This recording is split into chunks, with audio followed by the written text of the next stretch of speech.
I choose to make the rest of my life the best of my life. Louise Hay. You are listening to the Real Estate Investor Show, episode number 7. Welcome, ladies, to the Real Estate Investor Show, providing inspiration, strategies, and insight to empower women investors to live balanced and financially free lives. Now, here are your co-hosts, Liz and Andressa. Have you ever heard that women are just not as good as men at negotiating? Well, just like many things we hear in life, this is BS. It turns out that women actually have everything they need to be absolutely brilliant at negotiating. We're excited to sit down today with Carol Scott, who is the best-selling author of the book on negotiating real estate. In 2008, Carol and her husband decided to leave their 80-hour work weeks behind. They quit their jobs, moved back to the East Coast, and decided to try flipping houses after watching some HGTV. Well, one thing led to another, and today they've done over 300 deals, including their own flips, new construction, rentals, consulting with other investors, and lending. How you doing, Carol? I'm great. Thank you so much for having me. I'm just delighted that the two of you figured out the need for this awesome podcast. And I'm just so happy that you invited me to be part of it. So thanks for including me. Absolutely. We're so appreciative of your time, and you have some absolutely amazing experience on so many different levels. There's so much we could talk about. So we'll probably have to have you back on the show. Because we won't have enough time to get through everything. But, Carol's got a really neat background and how she kind of started on this journey of real estate investing. And, we want to know, how that began, but most importantly, like as you jump into your background and what have you, what compelled you to become a real estate investor? What was it for you that got you into this lovely game of real estate? So. Yeah, that's a great question. So a little bit of background to kind of paint the picture of the whole thing. So I grew up in the Northeast. I grew up in upstate New York, and you know that up here it's kind of the expectation that you work and you work and you work and you work and you achieve and you achieve and you achieve more and you do more and you do everything and you excel in absolutely everything that you do. And so, we all grew up with that mindset, went to college, I was very fortunate right from the beginning of my career. I was just thrown into like a pretty high level position right in the very beginning. And I started this 15-year career in corporate communications and employee engagement, marketing, those types of things. And I was always traveling. I was always in hotels. I worked for big name companies. I worked for Mattel. I worked for Bausch & Lomb. I was on the leadership team at Franklin Covey, the 7 Habits of Highly Effective People company. And then in early 2000s, 2002, 2003, right when tech was getting really big, I landed a big role working with the C-level team at eBay. And I loved it. I mean, I was so living the dream. Honestly, it was ridiculous. That's when there was just so much money being thrown around at all the tech companies. So I was literally flying around on private jets. I was traveling the world. I had a team of about 60 people that were in locations all over the place. I mean, there was just unlimited funding, unlimited benefits, unlimited resources, so much fun. But along with that came 80 and 90, 100-hour work weeks, week after week after week. And although it was fun and exciting and a huge challenge and super fulfilling, oh my God, I was so exhausted, right? I'm like, I am so tired. So back in 2008, so my God, 10 years ago, actually, we met in 2007, but my husband Jay and I met at work. And we decided, we were just a good fit. We wanted to get married and have a family. And we were both just like, we cannot continue this. It's just not sustainable, right? I'm like, I'm not going to be one of those moms who drops my kids off at daycare every day. I'm like, I have worked my butt off for 15 years. I've worked too hard to be able to enjoy my kids when I have kids. And I wanted to be the mom who's always at the soccer games. And I wanted to be the mom who's helping out in the classroom. And I wanted to for my own personal satisfaction, wanted to be able to say, I've never missed a game. I've never missed a recital. I've been able to drop them off and pick them up and that type of thing. So we decided to move back. We just, long story short, we said, we're done. We are just done with this whole Silicon Valley thing. It was really hard cash flow to walk away from. Everybody thought we were completely insane because we were just, we were doing so well, but we're like, why? There is so much more to life than this. So we decided to just pack it all up. We moved back to the East Coast since we're both originally from the East Coast. And we're like, let's just take the summer off and just see what we feel like doing. Back then it's like, whatever, we'll see. And like so many of us back in the day, that's when, of course, real estate was really big, 2007, 8, before the big crash. Flipping through the channels, watching way too much HGTV. And I'm like, if these morons can flip a house, I can absolutely flip a house. Literally. Smart. I mean, like, come on, right? It's ridiculous. So Jason's like, well, the funniest thing about that is at that point, neither Jay nor I had ever owned a piece of real estate ever. I mean, we were living in California where we were renting like, this itty bitty apartment the size of like my kitchen island for like $4,000 a month. So it's like real estate was just, honestly, it was unattainable. It didn't even make sense. And so, but we're like, again, we can do this. It's just cool. We're like, my biggest thing was that I wanted to find something to do that would enable me, a lucrative career, but a lot of, most importantly, it would allow me control over my time. And so I knew that real estate was an avenue to being able to do that. And that's how we got into it in the first place. So I could ramble on forever, but long story short, in 2008, we bought our first house to flip, and that we'll go on more about that later, but one led to another and another and another. And now 10 years later, we've done over 300 deals. We've written 3 books. We consult with people all over the country. We mentor other investors on how to get started, how to work their projects, that type of thing. So it's been a crazy adventure, but it's been so much fun. So I have to ask, so you flipped your first house. How'd that go? How'd the first project go? Oh my God, it was the worst worst ever. So before we bought that first one, we were so close to getting completely stuck in analysis paralysis, right? So you know how it is.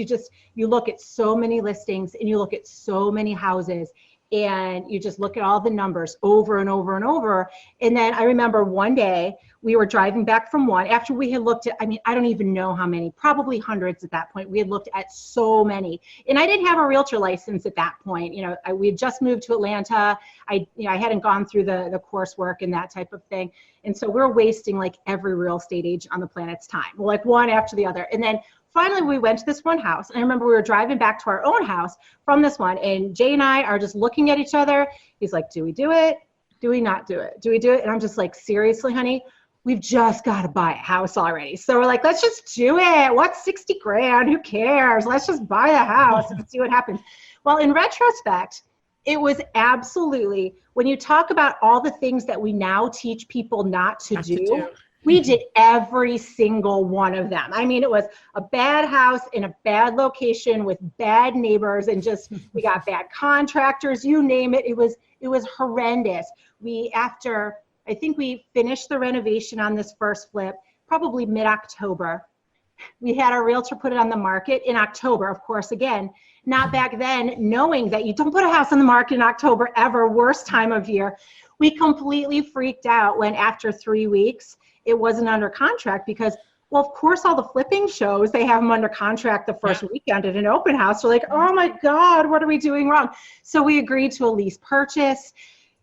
Worst decision ever. These tenants move in, and then they literally moved out, and literally moved out in the middle of the night, like 6 months later, trashed, had to rehab the house. So that whole process took something like 2.5 years. And but at the end of the day, we somehow still made like $1,500. Like, yes, success.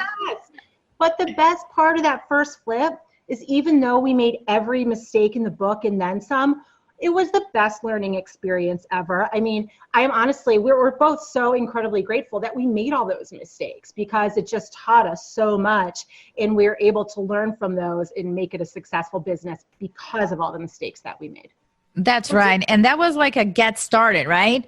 If you never start, it's just like analysis paralysis takes another level, and then it blocks you of taking, even though if it is a good deal, you're going to talk yourself out of it and never do it. You got it. And we have met so many aspiring investors along the way who do get stuck in that, right? And we just remind everybody, yes, no deal is better than a bad deal. Absolutely. However, there comes a point when, yes, it is so data heavy. This business is so process oriented. It is a science. But there also comes a point when you just have to say, I'm going to take a leap of faith. And the worst possible thing that could happen is X. And is that the end of the world? Probably not. So you just have to get to that point where you're willing to just take that leap of faith and make it happen. Absolutely. And doing that many flips is remarkable on many fronts. But the fact that you have had to, one of your books is on negotiation. You've had to be able to negotiate a great price. You have to negotiate with the contractors. You have to negotiate on the sale side of it. It's all negotiation, even on the rental side. I know you have a rental portfolio as well. What are your books, which I just ordered? I was like, I need this book, as we're preparing to interview you. I'm like, I need this book because, there are a lot of good things that we do as women and as investors.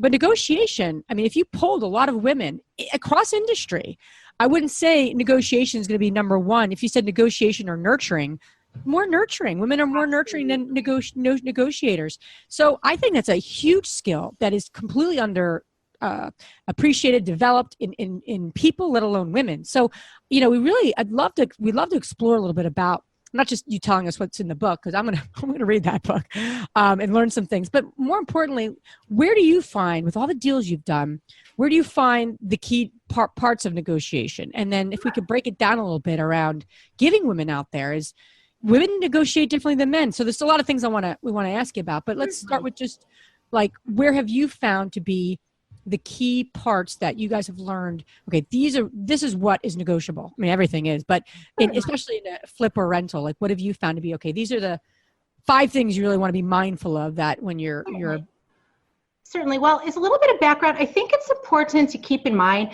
that as women, again, going back to like the way you're raised and that type of thing, as women, you're raised to be kind, be agreeable, be a pleaser, be the peacemaker, keep everybody happy, right? So many people, men and women, frankly, I think so many people, negotiation isn't at the top of their list of favorite things to do. But I think that holds especially true for women for that reason, right? You're taught, that's what this whole podcast is about. You're taught that, you just have to make everyone happy. And if you're being too assertive, you're a bitch. And if you're just being, if you're standing up for yourself, then that's just not being a nice person and no one wants to work with you and that type of thing. The interesting thing is, though, you talked about negotiation versus nurturing. I've absolutely found, I think one of the reasons I've always been such a good negotiator is because I also am a good nurturer, right? If you think about it, the way I like to look at it is, to be a good negotiator, you just have to be really good at building relationships. If you can gain somebody's trust and you can really understand, which we as women just do naturally, you're good. If you're a good listener, if you are really tuned in to people's feelings and emotions, if you're emotionally intelligent, that is such an absolutely important factor to being a good negotiator, right? So in any type of situation, for example, one of my favorite parts of our business, my husband and I run our business together, but I am by far the one who's so much stronger in finding the deals. And that's because we've been fortunate over the past 10 years. Frankly, we have people coming to us all the time, do you want this deal? Do you want this deal? We're very fortunate to be in that position now. But when it comes to finding new deals that people don't bring to us, that is really all me. And why is that? Because I'm out there every day when I'm talking to people, when I'm at the gas station, when I'm at the grocery store, when I'm at school, when I'm doing whatever, I'm always talking to people. And I'm always just chit-chatting and finding out what makes people tick. And I take a real interest in what's going on in their life. And the next thing you know, we'll be at a job site, for example, just checking in on something.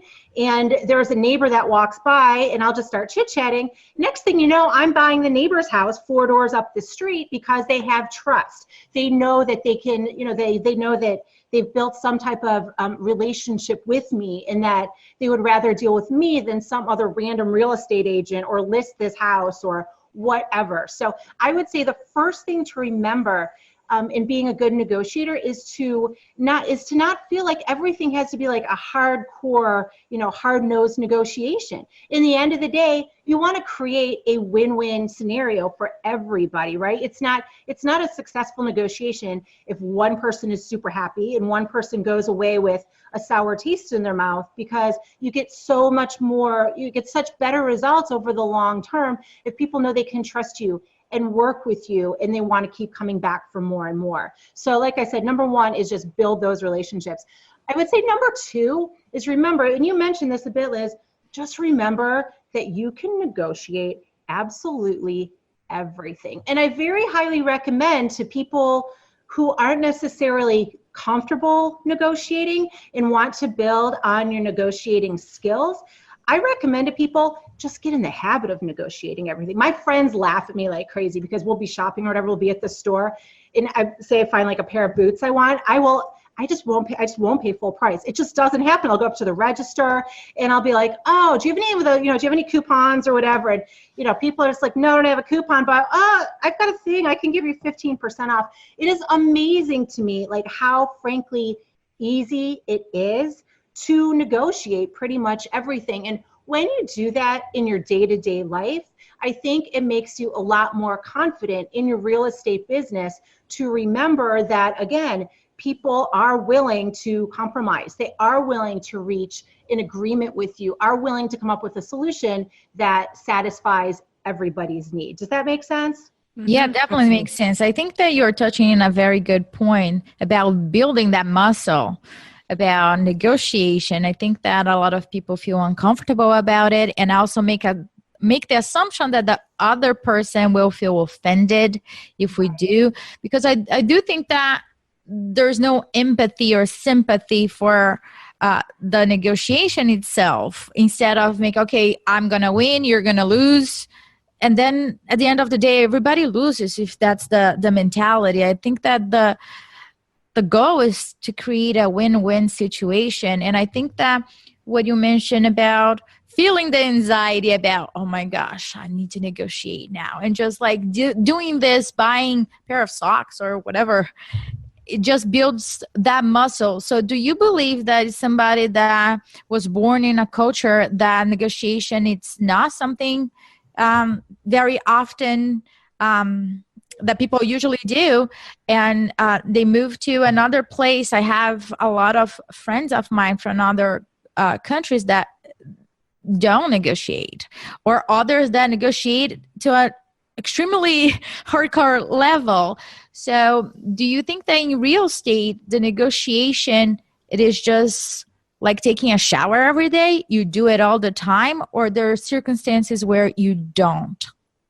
I think, in my opinion, to be a successful real estate investor, you are constantly negotiating. You're always negotiating. You're negotiating constantly with your contractors, with the people from whom you're purchasing houses, with the people who are providing funding for you, with all of those things. And another thing to remember is that, you touched upon so many people in different cultures and people from different backgrounds and stuff are uncomfortable negotiating. That in and of itself is such a powerful thing to remember when you're negotiating, right? So if you have built that negotiating muscle and you are constantly, even if it's very subtly, which frankly it should be, if you're being like a hard-nosed negotiator, in my opinion, especially being a woman, you're just going to turn people off, right? You've got to develop that art so that you're making the other person feel like you truly have their best interest in mind, or your client's best interest in mind. The thing you need to remember is the other person on the other side of the imaginary negotiating table, they're probably 1,000 times more timid about negotiating than you are, especially if you are constantly doing it. I mean, when you list your own house, for example, right? Excuse me, and an agent comes and brings a buyer, brings a buyer forth or whatever, and they come in with the typical lowball offer and this, that, and the other thing. I find it is so easy to spot the inexperienced negotiators right off the bat, because they frankly just come in with limited information and they're really hard-nosed about it, and they want to act like they're all tough and everything else. And to me, that is the biggest, simplest red flag to say, you have no idea who you're up against. Because when they're automatically coming in with that, I'm gonna win attitude, I hate to say it, but after a while, you've learned every trick in the book, and you learn how to break down how to tear down those walls and really get to the meat of what will make a win-win situation for everybody. So yeah, I think third thing that's a great way to position it is just remember that the person you're negotiating against, even though I hate using the word against, the person you're negotiating with is probably, in most circumstances, a much less savvy negotiator than you are. You need to keep that in mind every step of the way. So that, if that helps. What's been the most challenging situation you've had when it comes to negotiation? What happened? How did you manage it? What was the outcome? Sure, that's a great question. A really challenging one was several years back. We were still living in Atlanta, and we were really good friends with our closing attorneys at the time.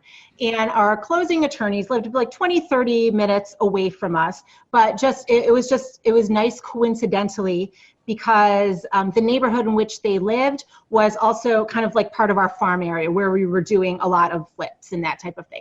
They were driving their kid to baseball or something one day, and they see there's a big estate sale going on up the street from them. Excuse me.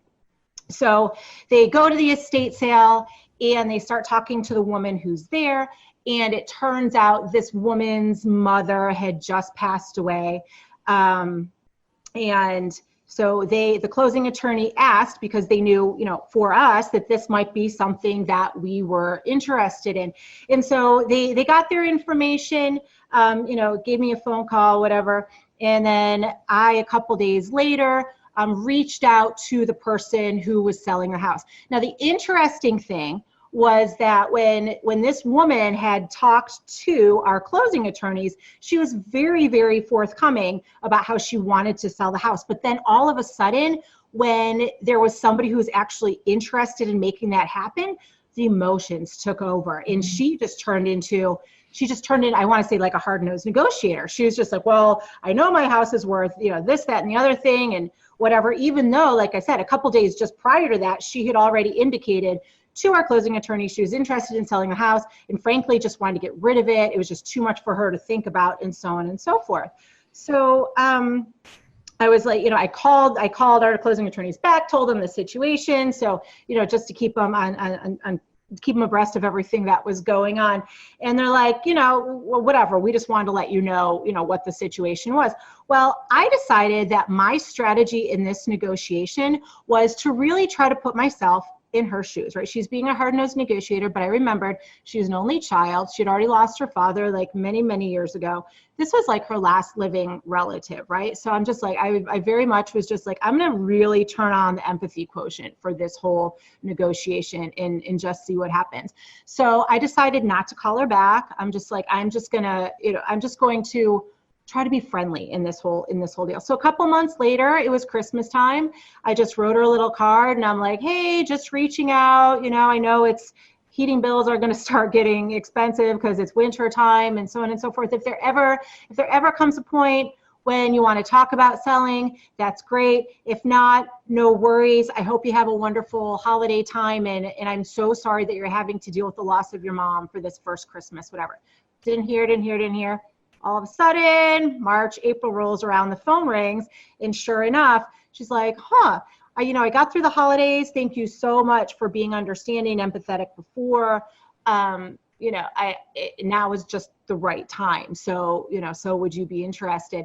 And absolutely get back on the phone with, and I'll meet you today, whatever. And then she turned it back on again. Like, I'm not ready. I'm like, oh my gosh. Killing me. You are seriously killing me. And then we went through this whole thing over and over. I'm going to fast forward 2 years. It took me 2 years of playing this game with this woman. But at the end of the day, 2 years later, the funny thing is, she never ended up calling a realtor. She never ended up moving forward with somebody else. So she was very much, at the end of the day, I realized she just was so emotionally wrapped up in this whole situation that she was a little bit paralyzed with it and couldn't move forward. So I would say the main lesson in this one was frankly it was just like patience in the whole negotiation, because I could have given up, and we made a ton of money on that one. I mean, it was like, one of those where you almost feel a little bit bad, right? Because you're like, but she wanted the end of the day, she got everything she wanted. Awesome. We won, so it was all good. But yeah, so it was tricky in that, I was just playing part of this whole emotional roller coaster, but it all worked out how it was supposed to at the end of the day. Well, you said a couple, I mean, you said a lot of great things there for folks to kind of take and use, but like you put yourself in her shoes and then you adapted to her. Absolutely. And so that you said you turned up the empathy quotient. Yes. And, and it's really about knowing where, if you're listening to this and you're not sure of what your strengths and weaknesses are in your own personality, then that, you're going to be at a lesser degree being able to know where to shift. Like if I don't know where I'm starting, if I'm too much of a talker, I'm not enough of a talker, that's really helpful to know. Like you said, you're an empathetic person. That's obvious without knowing you super well, but you seem like a very empathetic person, but you even were more of that so you can adapt to this woman and connect with her. So, I think that's a big thing is know thyself, right? Know where you might not always, and Andressa and I play off each other a lot because she's much more direct and I'm more like less direct. So it really, when I need to be more of that, I'm like, all right, Liz, be more direct here, because I'm not naturally as direct. I mean, I can be direct, but it's not my natural thing, natural way of being. The other thing you said that I think is a huge part about negotiation is you're in it for the long term. That's right. I mean, 2 years, right? If I'm dabbling in this business and I don't know if I'm going to stay, I would have been hard. People are hardcore because who knows where they're going to be in 3 months? I'm sure you've seen a lot of people that come to you, oh, teach me how to flip properties. And they go away for like a week. Let me pick your brain. They pick your brain. They take you out to coffee, Carol, and not add any value to you. But, that's what happens all the time. And I think that's a huge part of this is that you are in it for the long term. So that's awesome. And I think that made a big difference. This woman got that. Yeah, the long-term thing really makes a big difference. Like you said, I like to tell this little story about how we were able to really to put our business, to structure our business. I'm going to veer away from negotiating for just a minute. Go for it. But I just think this is a fun story. And I think it helps kind of set the stage for kind of some of the things we did to our business to make sure that it would be a long-term thing. Because again, the entire goal of why we started our business in the first place, as so many women investors do, again, is to create an environment in which you can do it all. So you can have that fulfillment, you can have a lucrative career, but again, to me, my very most important thing in my world is my family. The four of us who live within these four walls are frankly all that matter, and everything else is just kind of incidental. So, that is the overall goal, and we wanted to ensure that we could, create an environment in which that would last, not even 5 or 10 or 20 years, but as long as we absolutely wanted to, and not be done in a year and a half. So I wish I had the picture right now, but one of kind of like the most famous pictures my family knows of me was, there's this photo, just picture this. It was in a hospital bed, and this was back in 2009. So it was a pink flip cell phone, and it was like this on my ear. And then there's the little bed tray thing, and I have not one laptop, but 2 laptops. So I have a cell phone, laptop, baby on my boob, and that was because I had just given birth like 3 hours prior, right? Like literally Chase was born, and we had in our mind this whole ideal business that we're going to create, this whole financially free, time freedom, whole type of situation. And we're doing so many things at so many times. And all of a sudden we realize, holy crap, we just had a baby and we have done nothing to like optimize our business. Here I am. I'm literally, my baby is 3 hours old. I'm talking to one agent. I'm like working on paperwork for another one. And I'm trying to learn how to nurse my baby. I'm like, oh my gosh. I can totally relate to that. Right? We all can, because again, It goes back to that whole thing of you just got to do it all. But literally that day was a total game changer. I just looked at Jane, I'm like, honey, this is not sustainable. This is not sustainable by any stretch.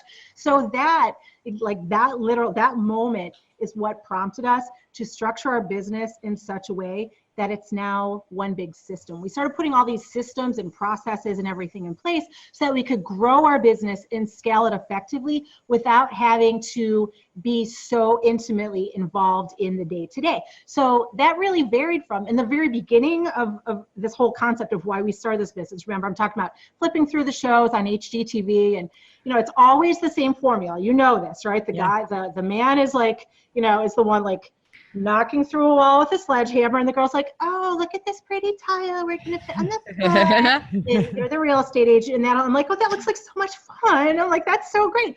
And so if we went from let's be kind of like following that formula at one point to let's figure out a way that I never have to pick out another material for the next 10 years, right? So we went from, I would spend so much time in Lowe's and Home Depot and whatever else, designing and making things new and bright and sparkly and shiny and pretty, and everyone had to be different and had to have its own individual flair. To we sometimes like to show people, I think literally the next 12 houses we flipped after that, it got to a point where if we couldn't get a photographer out there in time to list the house, it didn't matter. We could just insert pictures from our previous 5 houses because they're all absolutely identical. We had the same cabinets, we had the same appliances, we had the same flooring, we had the stager do the same exact staging materials. So it was just a system, a process. It was simple, and it got us out of having to be involved in the day-to-day. We used to like to tell our contractors, excuse me, and we use the same contractors for pretty much every project. We'd be like, here's the address, here's, fill out this scope of work. You already know what to do. Absolutely. I'm like, don't call me until it's done. Don't call me until punch list time. So it freed up so much time, and it really truly was this huge game changer. So I went from this thing where I wasn't working the 80, 90, 100 hour weeks in corporate America anymore, but I was working 80, 90, 100 hour weeks in my real estate investing business because I hadn't figured out a way to really maximize my time. And thank goodness we figured that out when we did, because now that our guys are 7 and 8, and it's, it was of course, as women, we know that when we have kids, there are such different challenges at every stage, right? Like I remember when they were first babies and you're trying to figure out, oh my gosh, like how do I even deal with a baby and then everything else? And then the baby turns 2 and you're like, oh my gosh, I'm dealing with all this crazy. And then you're like, oh, it's got to get easier, but it's not easier. It's just different challenges, right? So now my little guys, they're not crazy and they don't need my attention like 24/7 like they did, but I've traded that for having to shuttle everybody around to baseball and basketball and golf and Lego camp and everything else. So it's just, it's a matter of, I think one important thing to remember, like in your investing business, is to really look for ways that you can truly maximize your time. So developing those systems, developing those processes, developing ways so that you can get out of the day-to-day and spend the bulk and majority of your time on the things that are most important to you is such a huge important thing to make sure you're doing. Question for you too, because systems and processes are incredibly important, and I feel like the same way when we started because we, started a property management company early on, it was about what's the system to this, what's That's the right. process, and then how do we get people to do it for us? So we're not answering tenant calls and dealing with issues and all the fun stuff that comes into property management.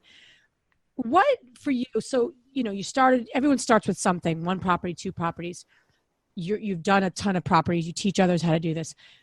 There was a point where, like you said, you put a system and process in place. What do you think if people didn't do anything else, but they did this one system or this one process? What would you suggest, especially since, you have both rentals and right. flipping, but either way, what would you say is that the one, system that people could take away from this call that they can implement, especially if they're novices and they're growing their portfolio, right? They haven't done the 300. Absolutely. That's a great, a little nugget I think is so absolutely valuable. I would say that it would be the system and process of putting together a checklist, a line by line checklist of in a house, this, whether it's a rental, whether it's a flip, whatever it is, these are what we do to the properties.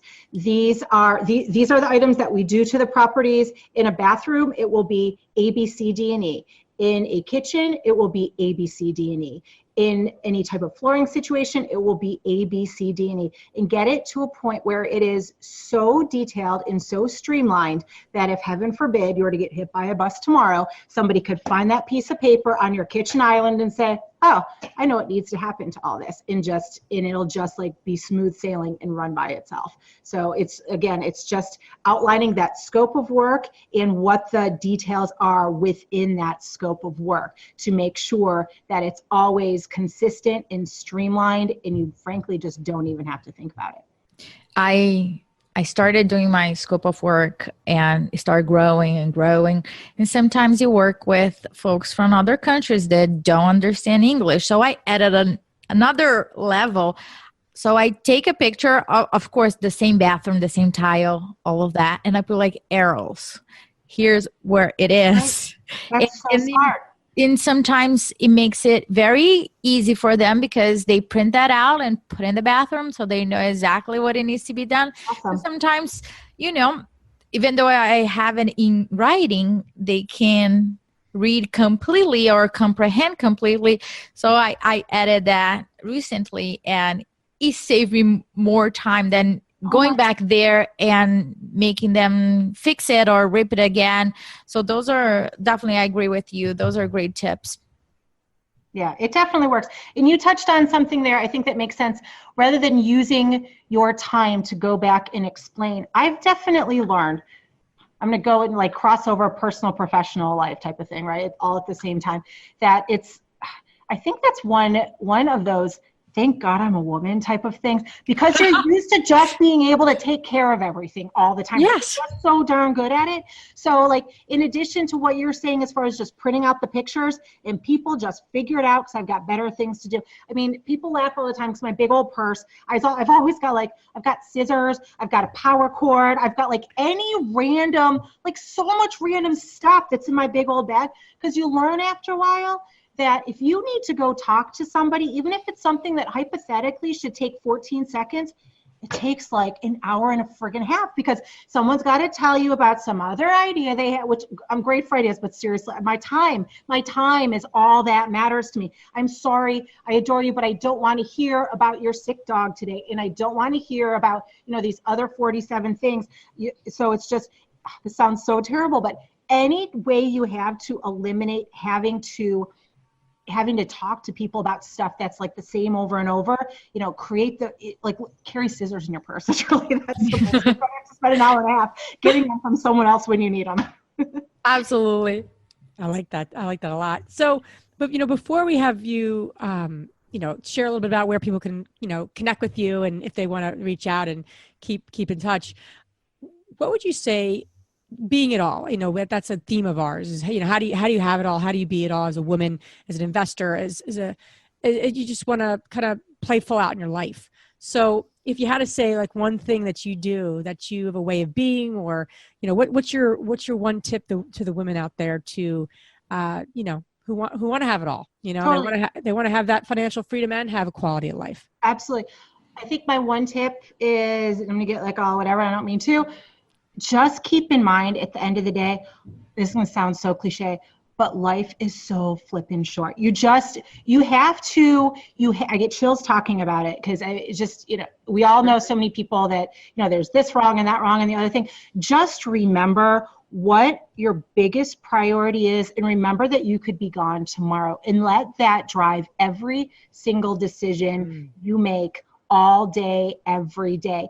And it's like, yes, you want to do it all, and you will discover that by prioritizing whatever it is in your life that means the most, and being able to say no to the other things, that frankly, you are able to do everything, because the things that really do matter to you, they find a way of getting done, and the other stuff falls by the wayside. So I would say, first and foremost, just remember that in a heartbeat, you could hypothetically get hit by a bus tomorrow. And so just make sure that you're making all of your decisions accordingly, so that you really, truly are living your life every single day to the fullest.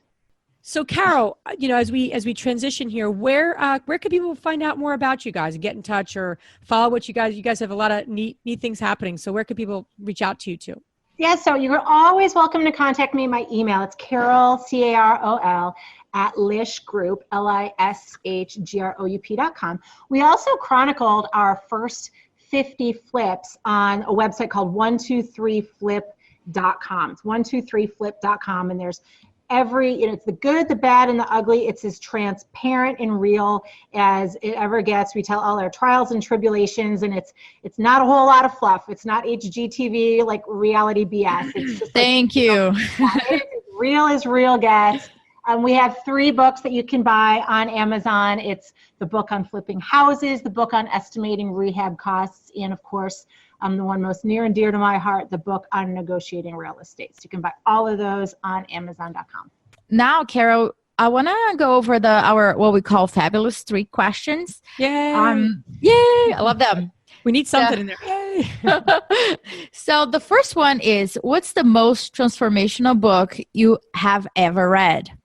Great question. This was 20 years ago, like an eternity ago, and I should have looked up the author before I talked to you, but I didn't. But it's called Discover Your Strength, and I think it plays really well into something that both of you were talking about earlier.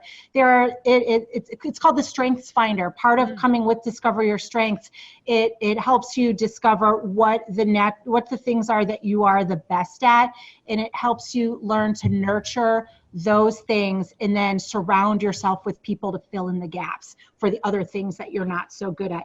Because again, and sorry, I don't mean to take so long on this question, but being women, you're just taught you have to do everything so well, and you have to be perfect at everything. Oh my God, once I read that book, I'm like, wow, I'm allowed to be just really good at 5 things? Wow, what a crazy concept. And it really was transformational. I was like, wow, I am really good at these 5 or 6 things. And I'm just going to build my life according to that and not worry about not being perfect at everything else, because that's what other people are for. That's funny you mentioned that.